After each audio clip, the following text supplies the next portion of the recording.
লাহে লাহে বৃদ্ধি পাচ্ছে ব্রহ্মপুত্রের জল, আর এখন দেখা যাচ্ছে মানকাসরের বিভিন্ন জায়গায় আরম্ভ হয়েছে ভাঙন। এই মুহূর্তে আমি উপস্থিত হয়েছি মানকাসরের মলাখাওয়া গাঁও পঞ্চায়েত এলাকার ফাত্তাপাড়ায়। আর এখানে পরিবেশ দেখাবো, দেখো একমাত্র এনকে টিভি বাংলার দর্শককে দেখাচ্ছি এই পরিবেশ।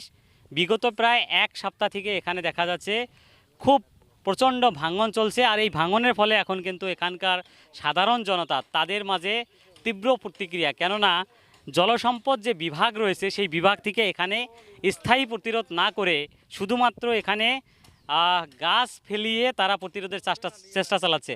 আমরা এখানে আসুর একজন প্রাক্তন সদস্যকে পেয়েছি, আমরা সরাসরি তার সঙ্গে কথা বলার চেষ্টা করব। আপনারও ঘর এখানে, আর এখানকার যেটা পরিবেশ আমরা দেখতে পেরেছি একেবারে ভয়ঙ্কর। ইতিমধ্যে 10-12টা ফ্যামিলি তারা কিন্তু স্থানান্তর করার জন্য বাধ্য হয়েছে, কি বলবেন? না, এটা মানবতা হত্যা করা হয়েছে। কারণ আমার বাড়িও এখানে ছিল, আমি অলরেডি আমার বাড়ি 10 বার ভেঙেছে। আমার বাড়ি এখন বেশি দূর না, হায়েস্ট 1 কিলোমিটার হব। আর আমার বাড়ি না, আসলে তো এই সম্পূর্ণ অঞ্চলটা ভাবুকিত।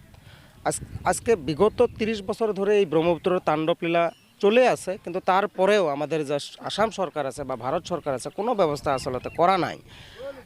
এরকম করে যদি করে তাহলে একটা সরকার গঠন করার কারণটা কি? আসলে সরকারের মন্ত্রীগুলো যে আছে তারা এখানে আসে, আমাদের জলসম্পদ মন্ত্রী বিজু হাজরিকা ডাঙ্গরিয়া সে তো এসেছিল দুবারকে, কিন্তু কিছু তো সে সেরকম কোনো ভাল কাম করলো না। আজকে গাছ বটবৃক্ষ দিয়ে এখানে চেষ্টা চালানো হচ্ছে, কিন্তু এটা তো অসম্ভব কথা, কারণ ব্রহ্মপুত্র নদীকে গাছ দিয়ে আটকানো এটা অসম্ভব। সো আমি সেই জন্য বলছি আমাদের প্রশাসন আছে, আমাদের মুখ্যমন্ত্রী বা জলসম্পদ মন্ত্রীকে আমি করজোরে অনুরোধ জানাচ্ছি, তারা তো বাংলা হয়তো বুঝে না পায়, তো তারা যাতে অতি তাড়াতাড়ি এই ব্রহ্মপুত্রর যাতে প্রোটেকশনটা যাতে স্থায়ীভাবে করার জন্য একটা ব্যবস্থা নেয়। আর জেলা প্রশাসন খুব তাড়াতাড়ি যাতে এমার্জেন্সি কিবা একটা ব্যবস্থা করে, না হলে এই আমাদের বিদ্যালয়, ঐতিহাসিক বিদ্যালয় আছে, এই বিদ্যালয়টাও এখান থেকে 100 মিটারের কম, মানে 50 মিটার মান হবে। সো এটা আপনার একদিন বা 2 দিনের ভিতরে আমাদের বিদ্যালয়টা নদীর যাবে।